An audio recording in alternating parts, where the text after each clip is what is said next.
nós vamos falar sobre a morte. Mas é importante, por isso que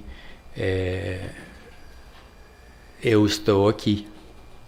É um assunto que eu já estudo há bastante tempo. Inclusive, eu trabalho como voluntário com pacientes terminais e bem antes disso até eu me interessando pelo assunto. Alguns de vocês sabem, eu pesquiso fenômenos paranormais, eu pesquiso coisas, a vida após a morte, reencarnação, etc. e tal. Então, é um assunto que, e como voluntário em hospice, a gente tem bastante instrução, não só teórica, mas também a gente presencia o que um paciente terminal e seus familiares passam nesse momento derradeiro. Minha querida mãe, ela sempre falava: ninguém vai ficar para a semente, todos nós vamos morrer um dia. E essa é a única realidade que nós temos na nossa vida. A partir do momento que a gente nasce, tudo que vai acontecer na nossa vida,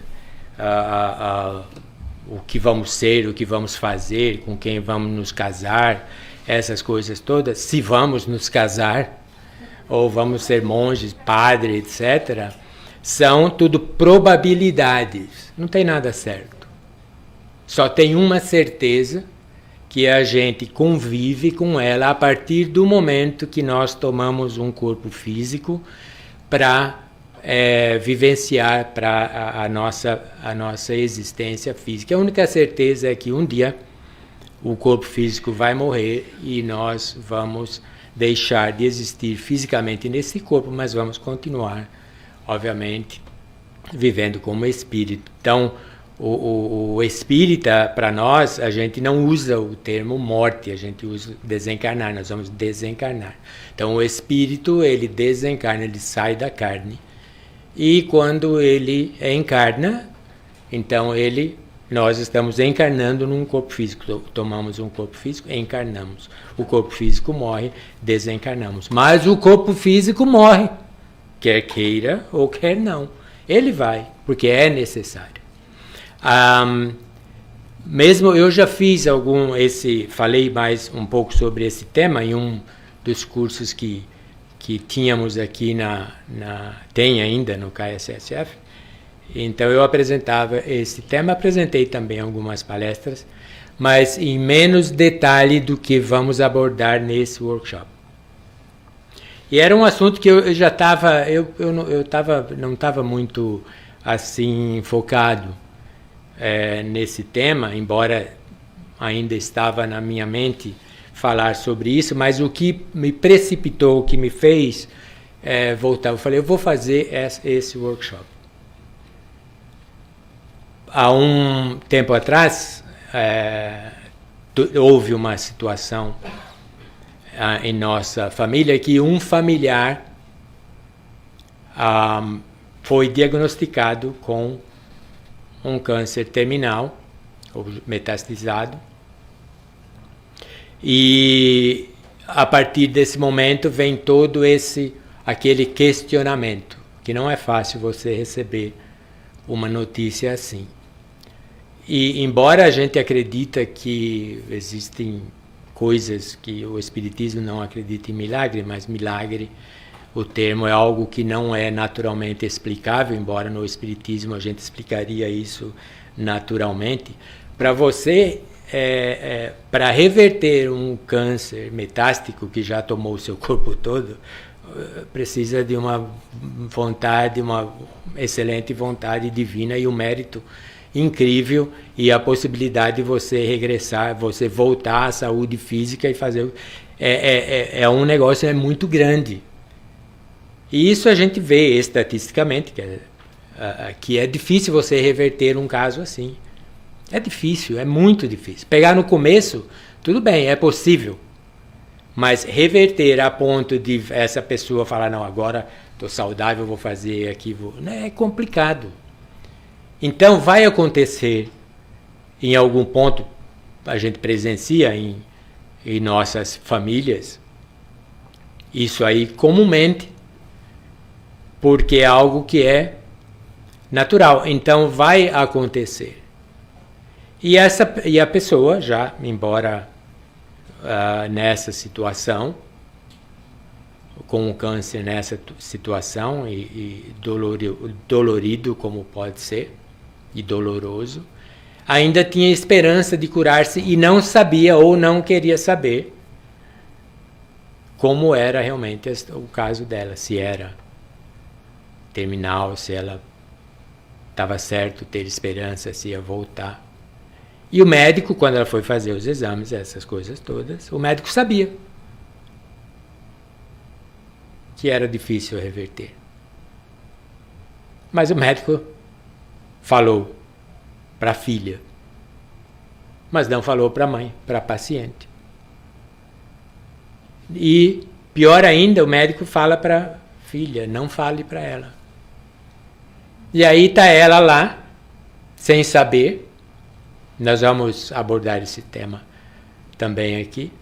E ela lá esperando esse milagre que a medicina provavelmente daria com essa nova droga experimental, é a possibilidade desse tratamento. E o paciente que não vai reverter, não vai voltar, ele sofre até o último momento da sua vida. E sem saber. No final, como a gente, por experiência, por ver, pelos estudos, participar também, no final dá-se conta. Mas se der conta antes, é até melhor. E nós vamos ver aqui por quê. Então ficava nessa condição de a pessoa, todo mundo se enganando. Por quê? Porque não tem educação para a morte. Então foi eu participando disso aí, algo que ocorreu num período, acho que de um ano e meio mais ou menos, desde aquele momento. Foi a fé, muitas vezes, o tratamento agressivo, ele pode realmente estender a vida física da pessoa, mas com um sofrimento terrível. De físico, psicológico, emocional, espiritual, tudo. Então eu estava lá, eu vi a situação, eu não participava diretamente, porque não era um familiar próximo a mim, mas então eu estava lá só de bedelho falando essas coisas. Depois eu falei, bom, eu acho importante eu passar essa informação adiante então. Vou fazer isso aqui, Educação para a Morte e o Renascer do Espírito. Nós vamos falar sobre esse assunto abertamente, sem fugir, porque nós não vamos fugir. Então, nosso corpo vai morrer? Vai. Quando? Não sabemos. Mas tem também uma tendência que nós vamos ver daqui a pouco. Então, essa foi a razão que eu antecipei esse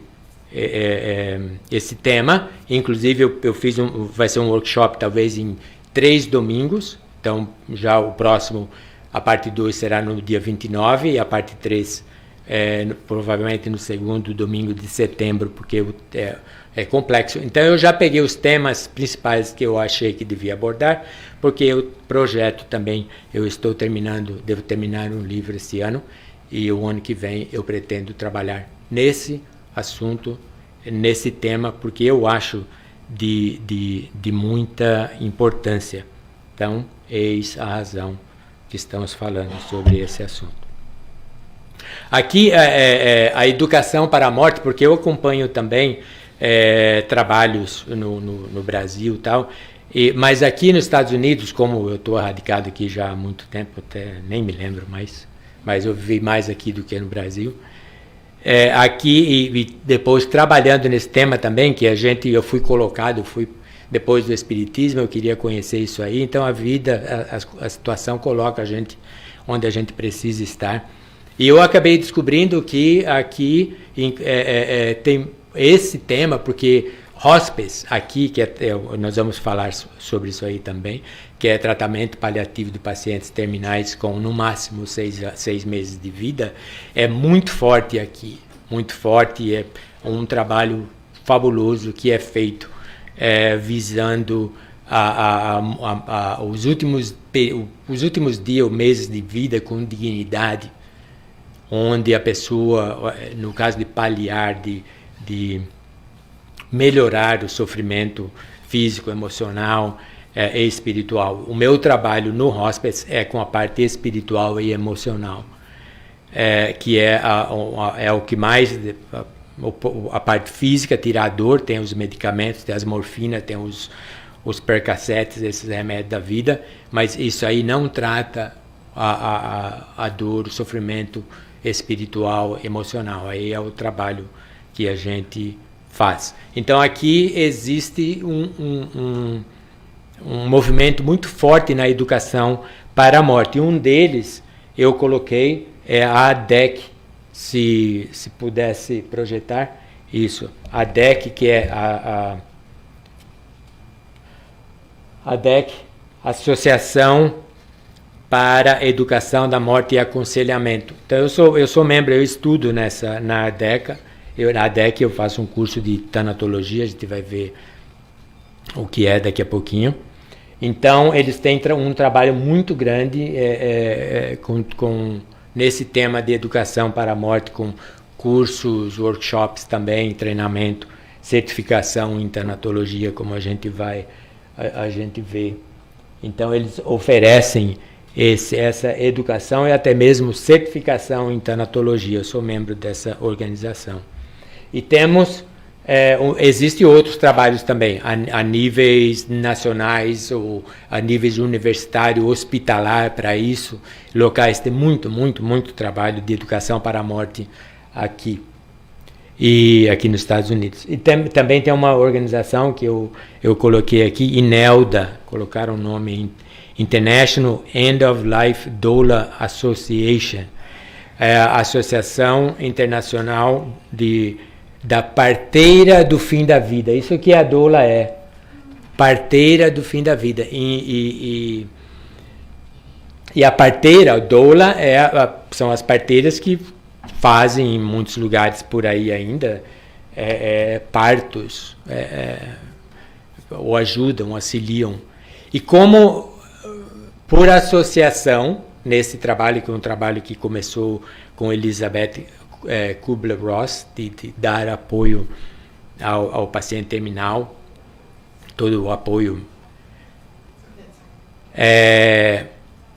As pessoas que passaram a trabalhar com pacientes terminais, de participar aí do desencarne e fazendo o trabalho espiritual, emocional, sobretudo, eles começaram, eles e elas, né, tendo homem ou mulher, e sobre todos que pelos fenômenos que ocorrem também, que é um dos fenômenos, ou alguns fenômenos que eu estudo, que ocorre com o paciente terminal, a gente vai falar, vamos ter também uma parte que nós vamos tratar disso, essas experiências paranormais que o paciente passa vendo seres queridos que já desencarnaram, vendo onde eles vão, pessoas lá para recebê-los, o jardim florido, essas coisas, etc.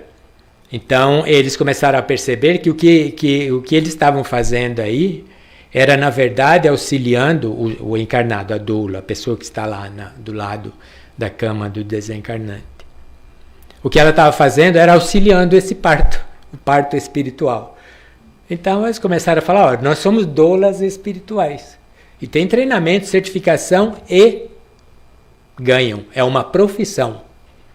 Ser doula espiritual aqui nos Estados Unidos é uma profissão. Você estuda, pega a sua certificação e você então passa a ser. Só que como é algo que foi além dessa pessoa, da doula, cuidar do paciente, estar lá com o paciente no desencarne, é também uma pessoa que conhece todo o sistema de como, por exemplo, quando a pessoa, o que precisa ser feito quando ela desencarnar, como contatar a funerária, como contatar um crematório, como fazer isso, até mesmo se a pessoa deixou um testamento, se não deixou o testamento, todas essas coisas. Então a doula, ela aprende tudo isso aí e ela vai auxiliar aquela pessoa, não o paciente, porque o desencarnante já terminou, ele só está lá, e os familiares. Isso aí é super importante e eles são contratados pela família, eles têm uma tabela de preço. É um negócio, é um business. Ser doula espiritual. E importante, quando meu pai desencarnou, eu tinha 18 anos, eu estava para completar 19. E foi de repente, assim, ele adoeceu em novembro, com problema do coração, algo que tinha, piorou. 5 de janeiro do ano seguinte, ele desencarnou. E eu sou o mais velho da família, e eu que recebi a notícia lá. O policial foi na minha casa de manhã, de madrugada, 3 horas da manhã, mais ou menos, e a minha mãe que atendeu a porta. Tinha uma daquelas janelinhas, né, no meio da porta, que você abre a janelinha assim e vê lá a pessoa. E a gente já estava meio assim, que ele não estava muito bem. E ela viu 2 policiais. E aí ela vai, o que ela faz? Ela recebeu os policiais, foi lá ver o que eles queriam? Não, foi lá me chamar, eu estava dormindo. Aí vou eu lá, 18 anos, um jovem, vou lá, acordando, que foi, mãe? Tem 2 policiais na porta, vai lá ver o que eles querem. Eu fui, de momento eu não esperava receber a notícia que eu ia receber. E eu me lembro, faz muito tempo isso, faz tempo que eu tinha 18 anos. E eu fui lá, mas eu lembro até hoje, eu lembro da luz do poste na frente da casa, eu lembro do jardinzinho lá. Essa é a memória, né? Memória de flash que a gente tem na psicologia. Quando algo impactante acontece, você na memória não é só daquilo, você tem de todo, até do ambiente, da brisa, do calor, você sente todas essas coisas pelo impacto. Aí vem ele com um papelzinho rosa lá. Augusto Serrano, meu pai. Esse é o endereço aqui. Augusto Serrano, o que ele é seu? É meu pai. Ele morreu aqui, ó, meia-noite e 25 do dia 5 de janeiro. Eu olhei assim, falei, não pode ter alguma coisa errada. Ele falou, é difícil. Agora você precisa ir para o hospital amanhã, na Beneficência Portuguesa. Ele fez uma cirurgia cardíaca com o Dr. Eurípides de Jesus Zerbini. Eu sentava, um dos pioneiros de transplante de coração no Brasil. Eu sentava na mesa dele, conversava, como um pai, uma pessoa. Adib Jatene, que foi ministro da Saúde no Brasil, era assistente do Zerbini. Eu conversava com eles. E eu, garoto, né, não entendia, mas eles me explicavam tudo. Ou seja, foi feita muita coisa, ele estava em boas mãos, mas era o momento dele. E ele meio que me preparou já antes também. Meu pai. Pouco antes. E aí vai lá, precisa ir lá reconhecer o corpo e tomar os procedimentos. Eu liguei para um tio, nem sabia o que fazer. O que eu faço? Vai lá na Beneficência Portuguesa, centro de São Paulo. Aí eu cheguei lá, acho que eram as 10 horas da manhã, e estava no necrotério lá. Eles têm um lugar lá, não me lembro direito, mas eu lembro, é um lugar grande, ele tem um piso claro, a cor do piso é um cinza bem leve. Eu lembro do som dos meus passos, enquanto eu caminhava para o quarto. A cada passo eu pensava, não é ele, não é ele, não é ele. Aí eu chego num quarto, e tem um quarto que eu entrei, e uma cama de cimento, eu acho que era de cimento. E aí tinha um corpo em cima com um lençol fechando. Aí eu estava com meu tio comigo, e eu abri, era ele. Não tinha o que fazer mais. Então, aí, e é uma realidade que te toca, obviamente você chora, mas depois você tem, o que eu tenho que fazer? E agora, o que eu faço? Agora você precisa ver um caixão para ele, você tem que comprar o caixão, depois que você enterrar, eu vou enterrar onde? Você vai ter que ir no cemitério, é no cemitério que se enterra. Mas onde que eu vou? Eu não sei, você tem que ir no cemitério, ver um lá, você vai comprar um terreno para a cova dele. Isso, 10 horas da manhã, e que horas que vai enterrar? À tarde. Aí, tudo assim, eu com meu tio, ele tinha carro, eu não tinha. Aí vamos lá, tem que escolher. E tinha, qual que é mais barato? Duro pra caramba, né? Um do INSS, um roxinho lá, que o seguro pagou mais barato. Meu pai, ele não tinha nada disso. Meu pai ele era totalmente contra ter essas baita túmulo, essas coisas de ostentação. Ele falou, não, o corpo joga fora. Não precisa. Então eu já fui lá com aquela. Falei, opa, esse aqui é o mais barato. E aí, como que eu vou pagar? Aí vamos para Cachoeirinha, era um cemitério novo no Brasil, em São Paulo, aqui lá, dá para fazer uma cidade lá dentro. E era uma época que eles estavam começando o cemitério com túmulo baixo, com grama, igual mais ou menos aqui. Aí vou eu e meu tio lá comprar, e fomos comprar. Aí com que dinheiro que eu vou pagar? Eu paguei, eu dei entrada no túmulo, comprei uma prestação, né? Eu dei entrada na cova, no túmulo dele, com o dinheiro que nós estávamos guardando para comprar um carro. Então, quando aquele dinheiro lá foi, porque era o sonho dele ter um carro, ele era um motorista, sempre dirigiu, mas ele não tinha um carro próprio, era seu sonho. Então eu falei. Aí foi um dos momentos mais marcantes da minha vida. Falei, essa materialidade nossa, essas coisas, esses desejos não servem para nada. Eu estou sepultando o corpo do meu pai com o dinheiro que a gente ia comprar um carro. Temos coisas muito maiores do que isso. Então, eu e depois vem a coisa, tem que cuidar da casa, aí você tem que passar, tem que trabalhar, tem que estudar, e você tem que passar também um processo de luto por alguém que você perdeu. Tudo complicado, né? Tudo complicado. Mas eu passei por isso e foi o ano que eu me considero de maior crescimento meu. Então, eu aprendi na marra, eu aprendi com a situação lá. Então, hoje já tem possibilidades de preparar para não ter que passar por tudo isso. Então, é mais fácil. Então, na educação para a morte, essa é também uma das coisas que pode ser utilizado para a gente, então, tomar essas providências. E a doula, por exemplo, esse é um dos trabalhos dela.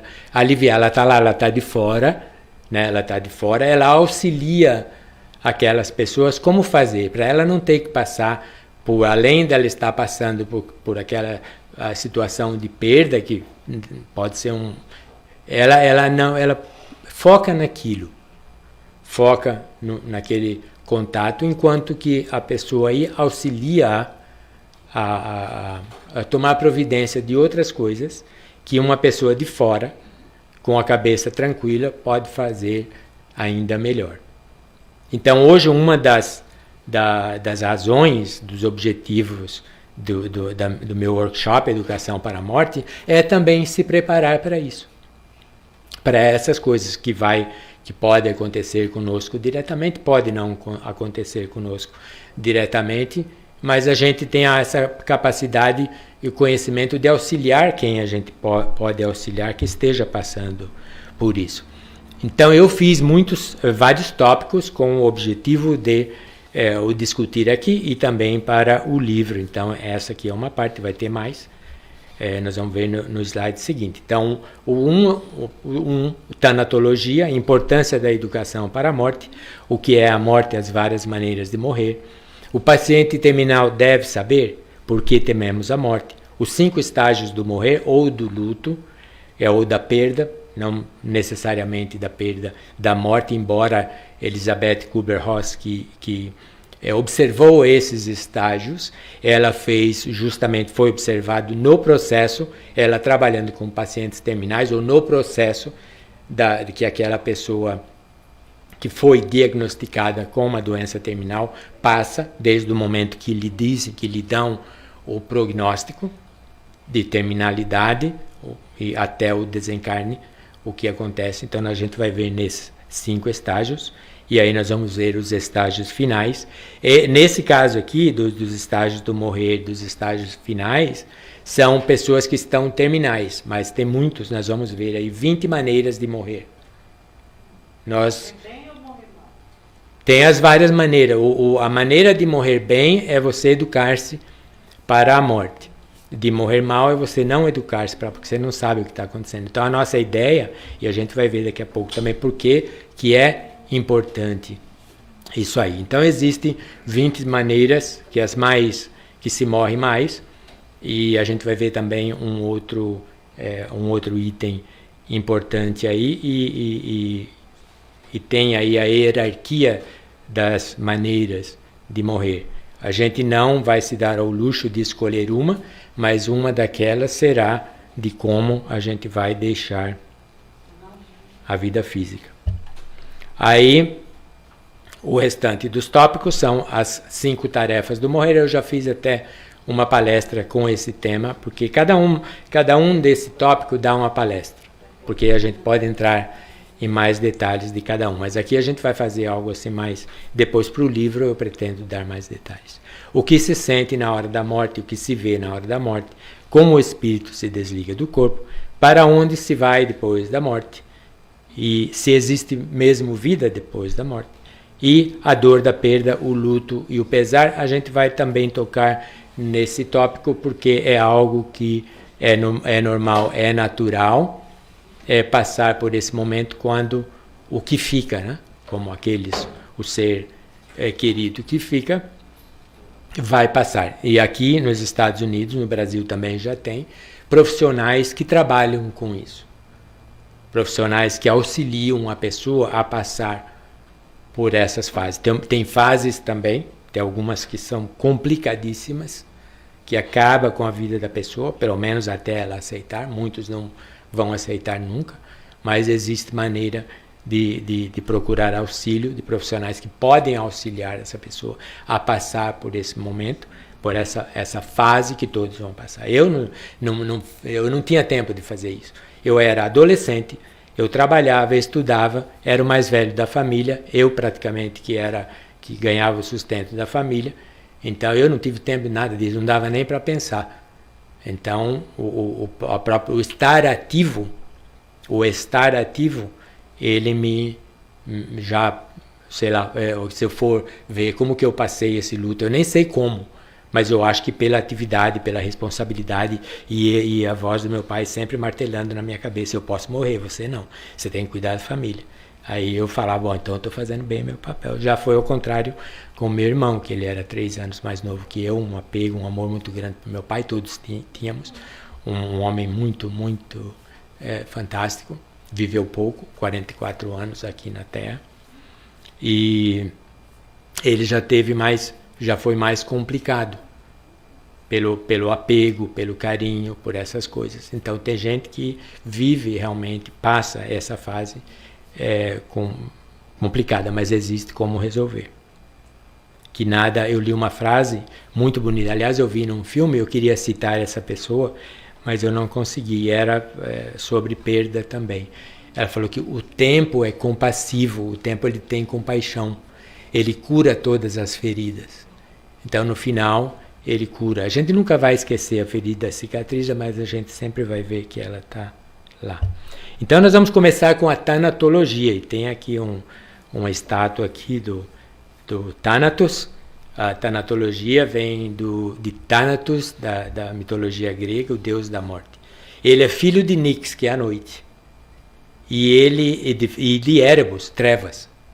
Então o Thanatos é filho da noite e das trevas, e o irmão gêmeo dele é o Hypnos, é o sono, né? Hipnotismo. E a tanatologia, ela é aplicada, o termo tanatologia, o estudo da morte e o processo de morrer.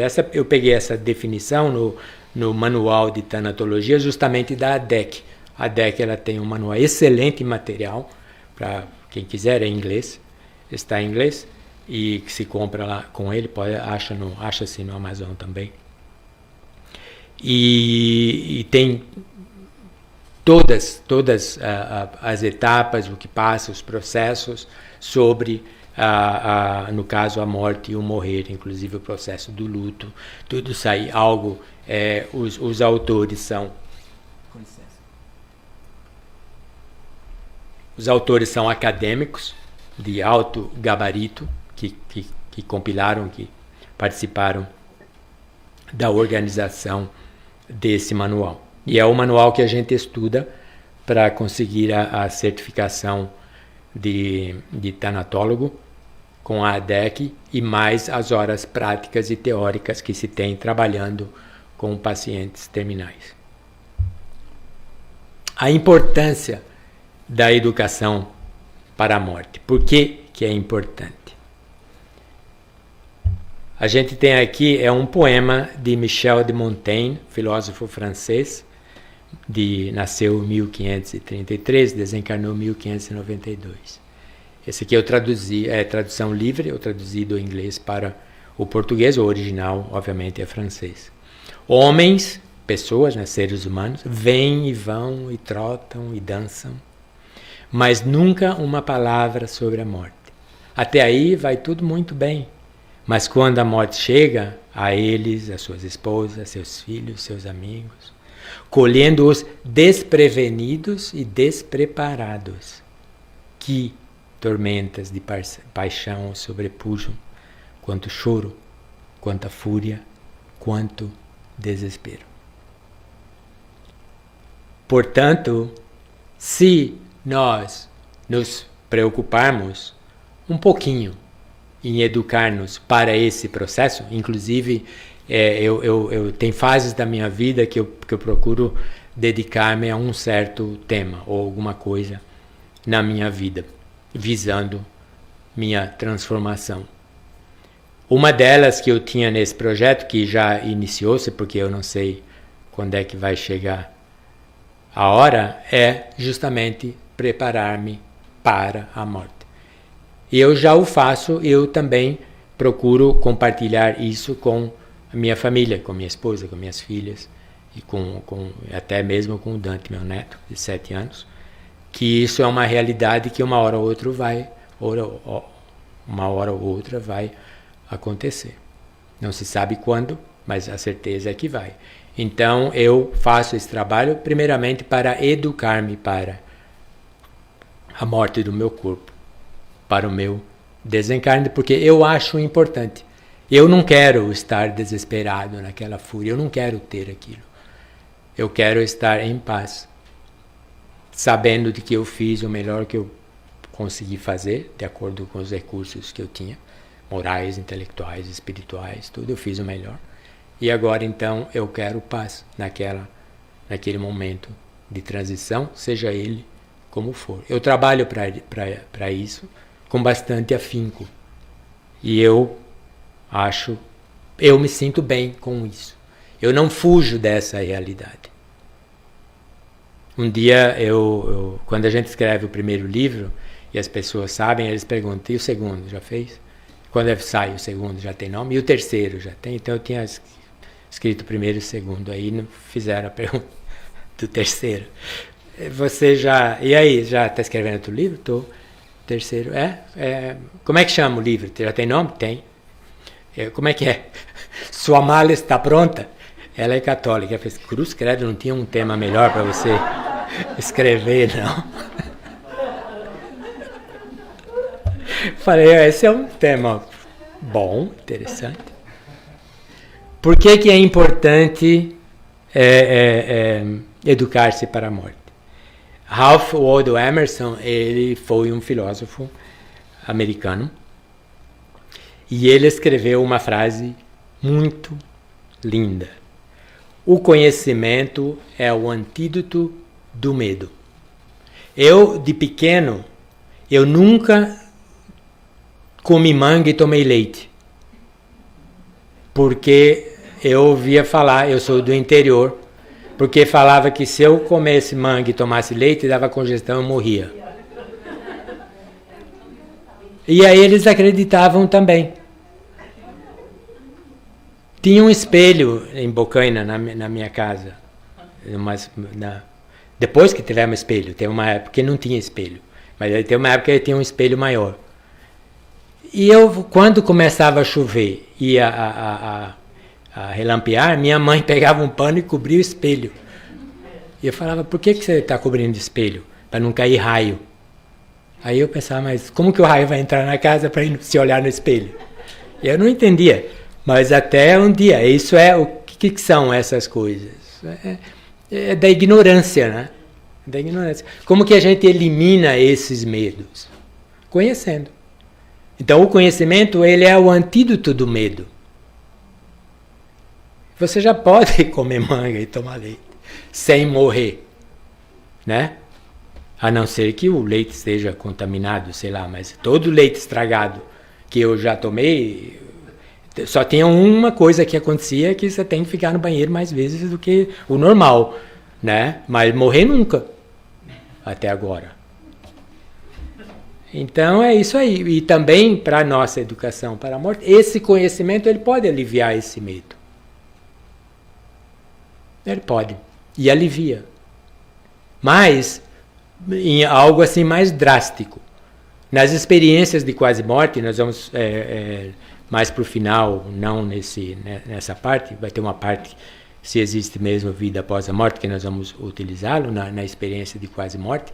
São as pessoas que elas têm, acontece alguma coisa que elas são consideradas clinicamente mortas. O coração para de bater, a respiração para, cessa a atividade cerebral, o monitor cardíaco da flatline, ou cerebral também, e aí o médico vai tirar, não tem pulso, não tem nada. E fala se a pessoa está clinicamente morta. Mas eles, como tem a medicina, eles não vão deixar, vão tentar fazer o CPR, o CPR, para reavivar aquela pessoa, dar choque, etc. Aí às vezes a pessoa fica naquele estado por 10, 15, 20 minutos. Casos muito mais. E naquela condição, teoricamente, a pessoa morreu, não tem consciência, não tem mais nada, certo? A morte materialista é essa. A pessoa morreu, o corpo acabou. Finito, essa pessoa já era, não existe mais. Mas, na experiência de quase morte, nesse período de 10, 20 minutos aí, por exemplo, ou mais, que essa pessoa, teoricamente, não deveria ter consciência nenhuma, quando ela é despertada, ou quando ela é reavivada, ela volta e fala o que é que aconteceu com ela naquele ínterim. Em casos até dela falar, eu vi vocês tentando me reavivar. Eu vi você dando choque em mim. Tem um caso que a pessoa estava lá, porque aí tem um processo, né? O processo o corpo morreu. O corpo morreu, o espírito sai, ou o perispírito sai e flutua e fica por aí. Alguns deles ficam aí observando. Tem casos que essa pessoa fala, eu estou lá olhando, ela não tem dor, não tem nada. Nós vamos falar sobre isso aí também, em mais detalhe. Eu não sentia nada, eu via lá, mas eu estava horrorizado que eu via o médico aquele, eu via o corpo pular, que eu escutava, até ouvia o osso bater lá, clac, clac, aquele negócio horrorizada. Então, em muitos casos, ela sai desse ambiente físico, que é aí, normalmente atravessando o teto, ou algumas vê aquela luzinha e depois ela foca na luz.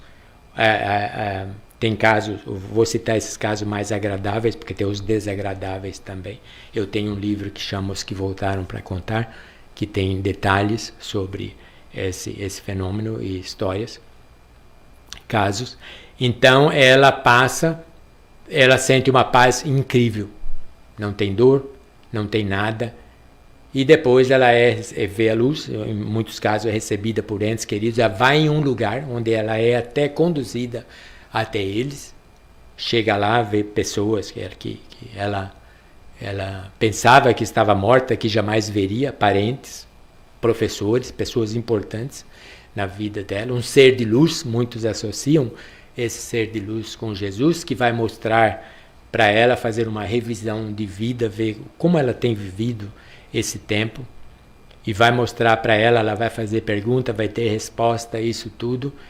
Aí ela fala assim, eu quero ficar aqui com vocês. Aí ele fala, mas não é sua hora ainda, você tem que voltar, mas eu não quero voltar. Essa pessoa, ela morria de medo de morrer. Aí ela se vê naquela condição de desencarnada e ele fala, você tem que voltar para a Terra. Fala, não, mudei de ideia, isso aqui tá bom. Então, e ela vai voltar, vai se dar conta que tem um trabalho a cumprir, porque todos eles que retornam têm um trabalho a cumprir, senão ficaria lá. E vai acontecer com todos nós que precisamos ficar lá, nós ficaremos até a próxima encarnação. Então ela teve nesse caso um conhecimento in loco, um conhecimento dela. Ela viveu aquela experiência pessoalmente, sem irrefutavelmente, de que a vida continua. Então ela volta sem medo. Ela já não tem, porque ela sabe, ela fala, eu sei como é. E muitos ficam vislumbrando quando vão morrer. Será que falta muito ainda? Né? Por quê? O conhecimento, ele tornou-se um antídoto do medo, e ela vai servir, vai tentar passar essa ideia, eles compartilharem essa ideia. Aqui existe a Associação Internacional de Experiências de Quase Morte, e a ANDS, uma organização fantástica, que tem estudos e depoimentos e workshops, tudo disso aí também, para justamente auxiliar isso aí, mostrar que existe vida após a morte, que a gente vai seguir vivendo, etc. Então são recursos que a gente tem para educar-nos para a morte e aliviar o nosso medo. Porque para quando chegar a nossa hora, ou de alguém, de algum ser querido, a gente já tem uma noção mais realista do que é isso, em vez de ser pego de surpresa, né? E porque é bom a gente dançar e trotar, como disse o Montaigne, mas também vamos prestar atenção a essa outra realidade que é nossa. Agora, o que é a morte? Então, a morte, ela tem, na minha visão, na nossa visão material e espiritual, ela tem dois aspectos. Um aspecto é o físico. E a morte, o aspecto físico, ele é um processo de cessação definitiva de todas as atividades dos órgãos que compõem o corpo. Este corpo que nós, como espíritos imortais que nós somos, estamos utilizando para realizar uma tarefa aqui na Terra, e essa tarefa ela terá um fim. Essa tarefa no corpo físico. Com esse instrumento que a gente tem aqui na Terra, utilizado aqui como um instrumento também para ajudar a nossa evolução como espírito, ela terá um fim. Essa etapa se finda, então o corpo morre e cessa. Então isso ocorre todos os dias, a gente vai ver daqui a pouco. E eu coloquei essa imagem porque no necrotério, eles, para identificar a pessoa, como ela está com a cabeça coberta, põe aí uma etiqueta. Essa aí deve ser antiga, porque a moderna eu acho que já tem até código de barra. Você só chega e pica. Aí você já vê, lá já dá o cara, Social Security, onde mora, tudo. Você achou na rua. Está evoluído o negócio. Agora, então ele tem esse aspecto físico, que é a cessação de toda a atividade do corpo, do sistema. Então o corpo ele deixa de existir. Esse corpo ele não vai ser mais reativado. E vai seguir, vai se decompor de alguma maneira. E o aspecto espiritual. No aspecto espiritual, então o corpo físico morreu, e esse era o corpo físico que abrigava, no caso, nós como espírito, um instrumento que nós utilizamos. E ele então, a morte, morte física, ela significa então esse processo de libertação permanente do espírito que anima o corpo, permitindo-a retornar ao seu estado natural não físico. Então esses dois processos, e eles ocorrem normalmente simultaneamente, embora a gente na literatura espírita a gente vê muitos casos de espíritos que eles estão tão aferrados, tão apegados ao corpo que eles não querem sair. Eles ficam ou no corpo presente, ligação não tem mais. Ligação energética já não existe mais. Pode ter uma ligação mental, mas a energética não tem, porque quando o corpo físico ele morre definitivamente, porque no caso da EQM seria uma morte, ela não é definitiva, então existe ainda uma conexão energética que a gente chama de o cordão de prata, essas coisas, já muito pessoas que tiveram essa experiência dão-se conta. Eu tenho experiências fora do corpo com frequência, E eu sei dessa conexão porque me foi mostrado, eu sinto, eu vejo, eu toco, eu pego, eu analiso, eu estudo. Porque quando a gente também se prepara ou se empenha em alguma coisa para aprender, no meu caso, desencarne, essa minha tarefa de educar para a morte, a gente tem esse auxílio espiritual que nos mostra como é. Então, o que eu falo porque eu também experienciei. Não foi algo que eu ouvi falar e foi na literatura. O que eu li na literatura corroborou o que acontece e aconteceu comigo. Então, e nessa conexão, no caso da morte permanente, o espírito ele já está liberto. Então a gente pode sair, pode seguir o nosso caminho. Normalmente, se a gente está bem, está em paz, a gente tem esse auxílio que a gente vai ter de alguém, normalmente um ser querido que vai nos auxiliar nessa transição. No caso, como eu falei, de muito apego ao corpo material, é muito complicado e o nosso trabalho na educação da nossa própria morte é conscientizar-nos que nós somos espíritos imortais e que nós temos uma vez que o nosso trabalho na Terra esteja encerrado, a nossa vida física, nós não precisamos mais do corpo. Vamos seguir essa próxima etapa. Já não tem mais significado nenhum estar aqui em corpo físico, porque já fizemos o melhor que pudemos. Então, a ideia é sempre fazer o melhor que a gente pode fazer aqui agora, para não ter que se arrepender depois. Mas eu devia ter feito isso. Vai esperar agora para a sua próxima encarnação, se você se lembrar. Senão, não vai. Tá certo? Então esse é o processo de libertação. Kardec, na Gênesis, ele tem uma explicação muito interessante no processo de encarne, ou reencarne, que no caso o espírito ele se liga quando o feto, no caso, o corpo está em processo de formação, que o perispírito ele se liga a esse, no caso, ao óvulo fecundado, né, o zigoto. E ele começa, então, a conectar-se molécula a molécula com o corpo físico. Então, existe uma integração íntima e fantástica em nós como espírito com o corpo físico. Tanto é que agora a gente não reconhece que somos espíritos, ou somos espírito, temos um corpo físico tão conectado que a gente está. Então, no processo do desencarne, então Kardec diz, no desencarne esse processo é oposto. Então, o perispírito, ele se desliga molécula a molécula. E aí tem um processo também que nós vamos falar, muito interessante depois, em próximos segmentos, a gente vai falar sobre isso, que a gente consegue até observar. Eu observei, em experiência minha, mais que uma vez, de como é esse processo de saída, de retirada do espírito do corpo físico, e tudo isso facilita, no caso, o nosso entendimento e a realização, a certeza de que somos espíritos imortais e que, quando o corpo físico morrer, nós seguiremos existindo. A morte também é o renascer do espírito.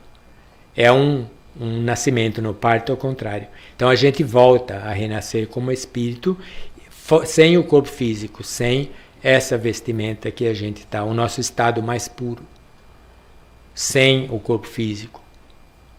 Então a gente é como se fosse renascendo espiritualmente.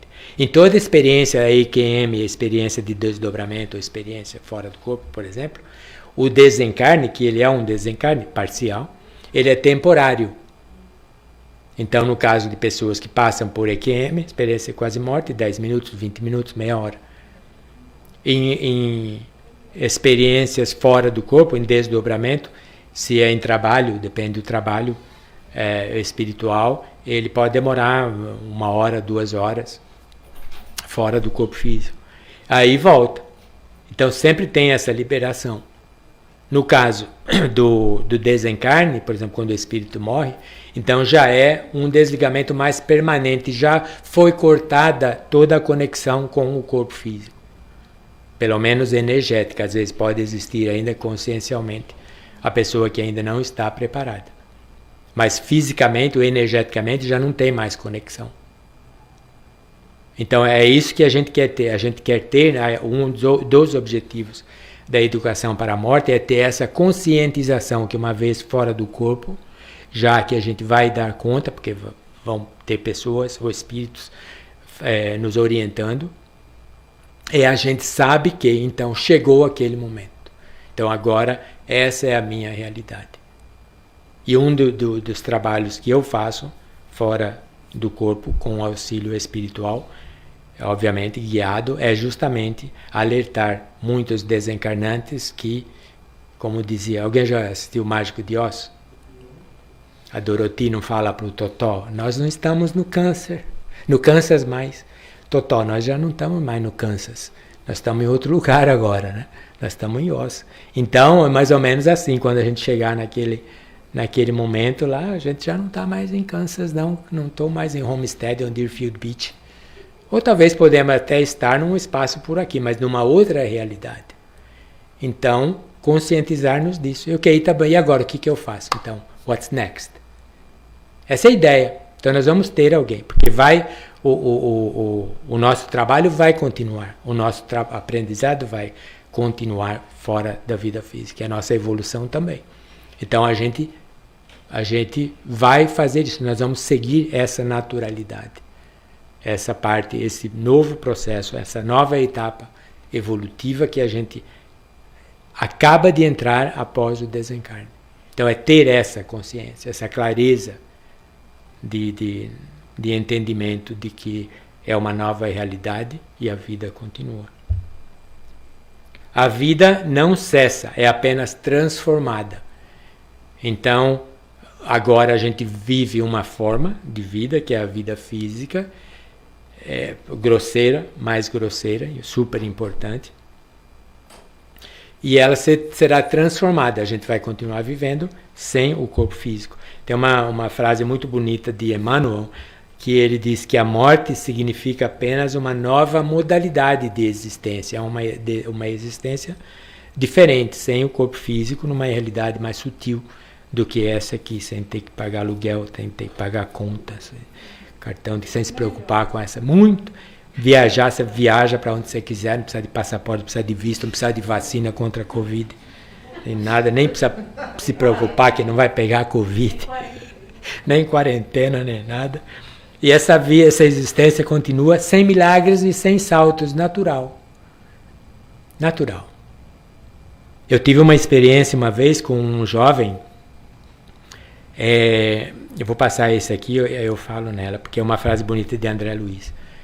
Além do túmulo, o que há de mais surpreendente para nós é o reencontro com a vida. Então essa pessoa ela tinha aquele temor da morte, como eu citei no caso da EQM, e ela se depara, estou vivo? Sim. E aí às vezes a gente tem dificuldade em falar para aquela pessoa, você não morreu, você está vivo, mas como que eu estou vivo se eu estou vivo? Well, você está vivo, porque para ele a concepção de estar vivo era estar vivo no corpo físico. Sem corpo físico não tem vida. Então, ao contrário. Então, às vezes é até difícil, principalmente os mais teimosos, aquele que não acreditava, como que você vai convencê-lo? No final convence, mas às vezes é complicado. Oi? Então morre. Está tão focado naquilo que ele fala, como que que existe vida após a morte se eu ainda estou vivo? Ele está na condição viva, não física, mas ainda não reconheceu. Ela não reconhece. Eu tive uma experiência muito bonita uma vez, era um jovem, porque tem trabalhos em desdobramento, André Luiz fala muito disso, que o desdobrado ele é conduzido, existe uma equipe, um trabalho muito bonito, que ele vai fazer algum trabalho no mundo não físico, no mundo espiritual. E a gente entende também por outras fontes, eu não me lembro se André Luiz fala sobre isso, eu acho que sim, porque eu já li em vários lugares, não me lembro de qual. O espírito, o perispírito, fora do corpo físico, ainda conectado ao corpo físico, no caso de desdobramento, que tem a conexão energética ainda, ele se vê mais denso. Então, por exemplo, um recém-desencarnado, ele tem condição de ver, porque vê, a gente fora do corpo físico, a gente vê, a gente sente, a gente fala, a gente observa, a gente memoriza, raciocina, tudo isso aí. As nossas funções cognitivas são intactas.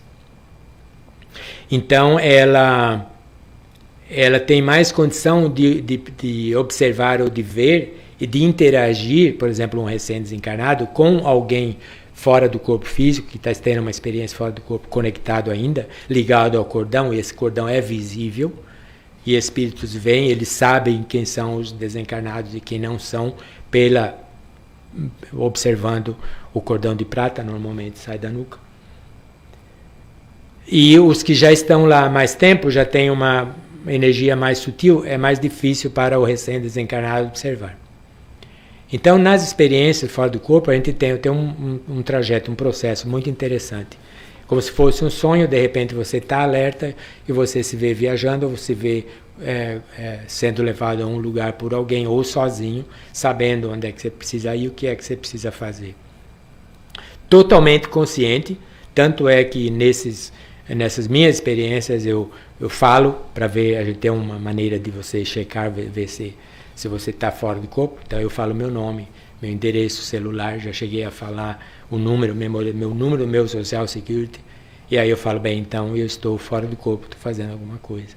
Eu cheguei nesse lugar, era uma cidadezinha e tal, e não tem muita diferença essa parte do mundo espiritual que nós estamos próximos da nossa categoria, não tem muita diferença desse aqui, como a gente vê na literatura espírita, das chamadas colônias, são vilas, lugares diversos, ambientes diversos, belezas diversas, feiuras diversas.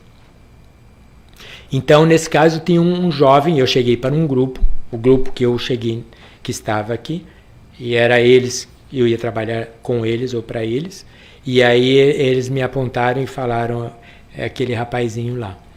Aí era uma cidadezinha, era noite, estava noite, mas tinha luz, notava-se como se fosse luz de poste e uns prédios aqui, tal. E aí eu cheguei ao jovem e ele estava na calçada olhando para lá, para aquele edifício. Aí eles me falaram, ele tinha ainda uma bandagem branca na cabeça. Ele falou, ele recém desencarnou, ele fez uma cirurgia no cérebro e não resistiu. Aí eu fui lá do outro lado e ele estava lá intacto, sem cordão de prata, sem nada, lá olhando para o prédio. Eu falei, e aí, meu amigo, tudo bem? Bem, o que está acontecendo aí? O que você está olhando aí? Eu acho que eu trabalho naquele prédio. E eu preciso trabalhar. Eu falei, você trabalha com o quê? Eu trabalho num departamento financeiro, um jovem, tipo 20 anos, 21 anos. Eu falei, de onde que você é? Era de uma das cidades de Minas. Não me lembro se era Uberlândia ou Uberaba. Eu escrevi isso em algum lugar, mas nem sei onde está mais. Aí eu falei para ele assim, legal, não se preocupe com isso não, vem comigo. Porque o meu trabalho, o meu trabalho era levá-lo a esses rapazes que estavam lá, porque eles que eram, eu não sabia o que eles iam fazer, não sei de lá. O nosso trabalho ele é só isso aqui, você não fica sabendo muito depois. Então, meu trabalho era ser visto e para ele interagir comigo e eu convidá-lo a levar para esses jovens.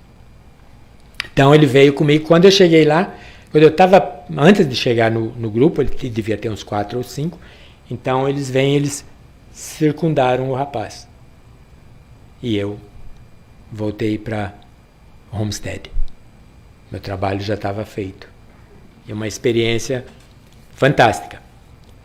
Então, esse jovem, ele não sabia o que estava acontecendo. Para ele precisava trabalhar, tinha que marcar ponto. Mas já não precisa mais.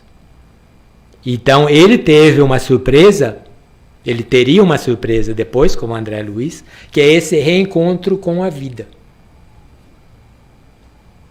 Então, isso aí também são coisas que nós precisamos ter em conta quando chegar a nossa vez. Como vai chegar. Essas são as várias maneiras de morrer.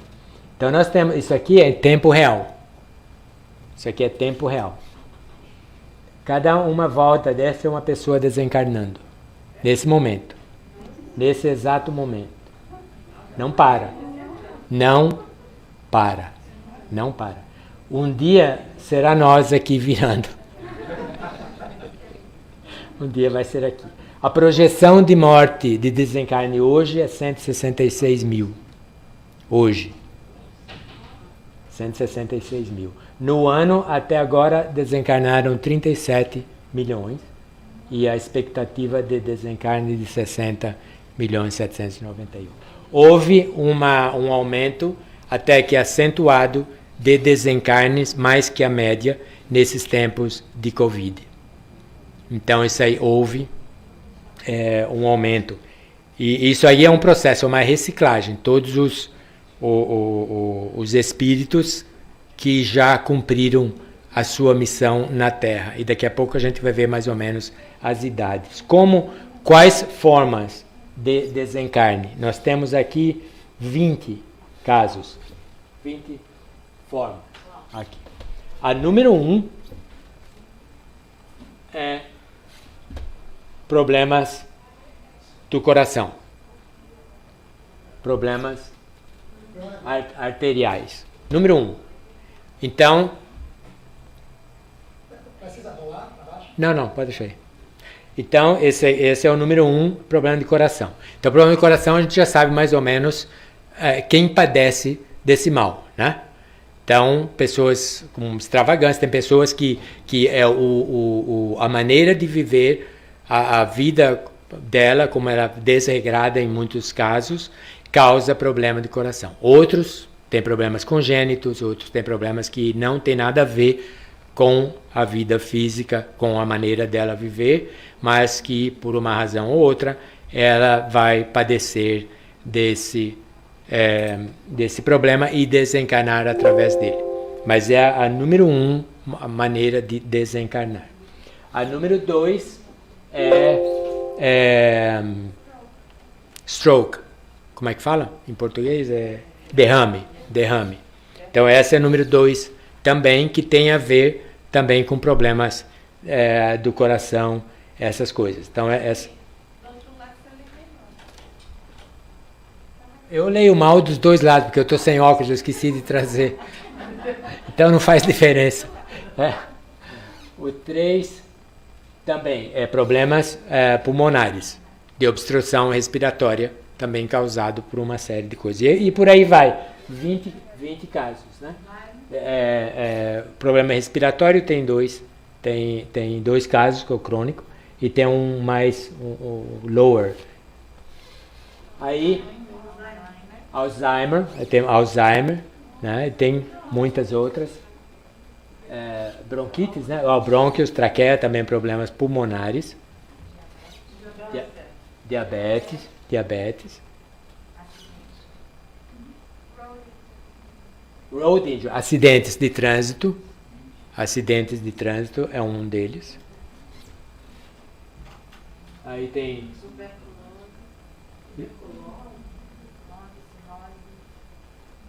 por aí vai. Nós vamos ter aqui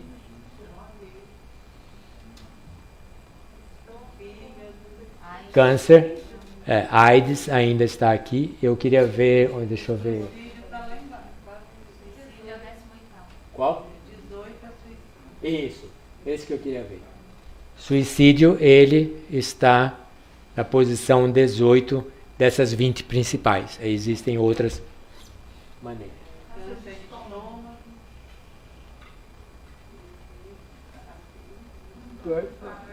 Asfixia. Asfixia. Então, algumas delas aqui, elas se aplicam mais a crianças e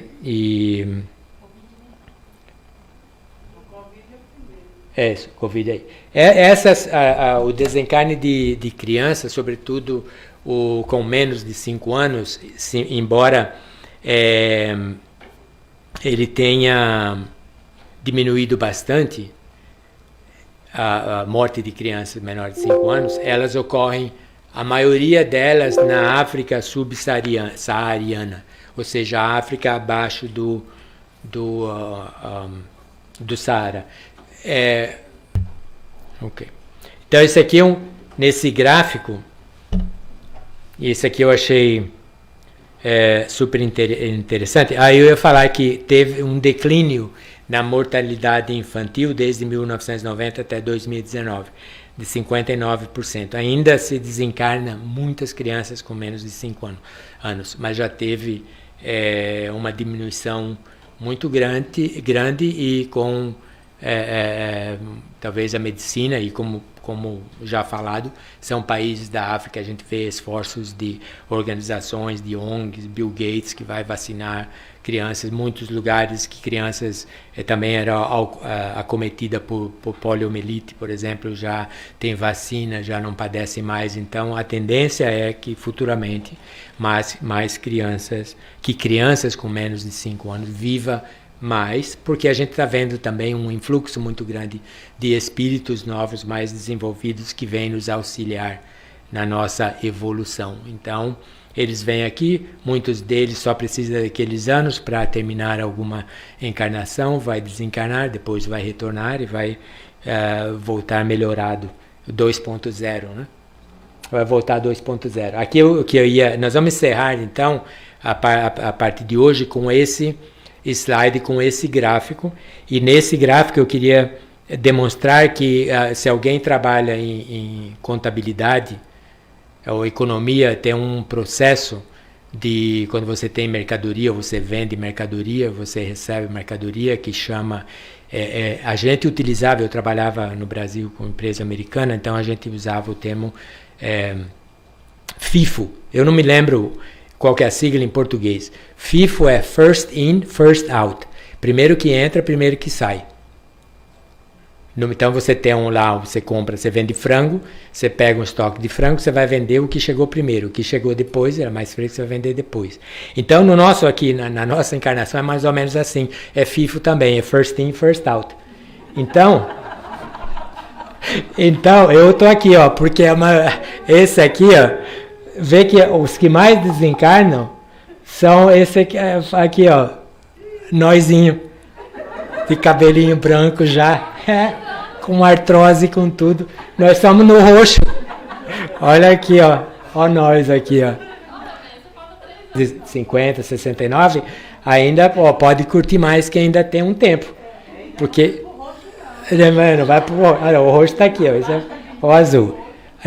Aí o de 15 a 49 está menos também, tá vendo? E aí ele vai diminuindo. Então, os que desencarnam com menos embora o número seja grande, em proporção com a população e com o número de desencarna, ele é bem menor. Então, os mais jovens aqui ainda tem a festejar. Nós aqui tem que correr aqui para dar tempo de fazer as coisas ainda, ó. Aqui, ó. Então, nós estamos no FIFO, First In, First Out. Aí, eu tô nessa. Agora é só continuar motivado para entender bem essa situação, porque eu não quero ser pego de surpresa, eu não quero pegar ninguém de surpresa, então eu acho e eu me sinto, como eu já falei, muito bem com essa minha decisão já há vários anos de fazer esse trabalho pessoal, porque o nosso trabalho é pessoal, só eu que posso decidir o que eu quero fazer, ninguém pode fazer isso aí por mim, é uma decisão que é minha, só pertence a mim e depende de mim. Então eu me interesso pelo assunto, eu acho super, super importante educar-me para esse evento, que ninguém vai escapar. Primeiro porque ele me faz sentir bem, eu acho que eu estou no caminho certo. E isso me dá uma tranquilidade muito grande e me faz ainda viver melhor a vida, para não ter arrependimentos depois, porque terão arrependimentos depois. Nós vamos ver isso aí provavelmente na próxima parte. Então nós temos condições de começar a agir agora para não passar para essa fase, para não chegar a essa situação de arrependimentos. Ir em paz, em tranquilidade, com a consciência plena e tranquila de que fizemos o melhor que pudemos fazer aqui e que venha a próxima. Muito obrigado. Aqui nós vamos encerrar então a nossa primeira parte.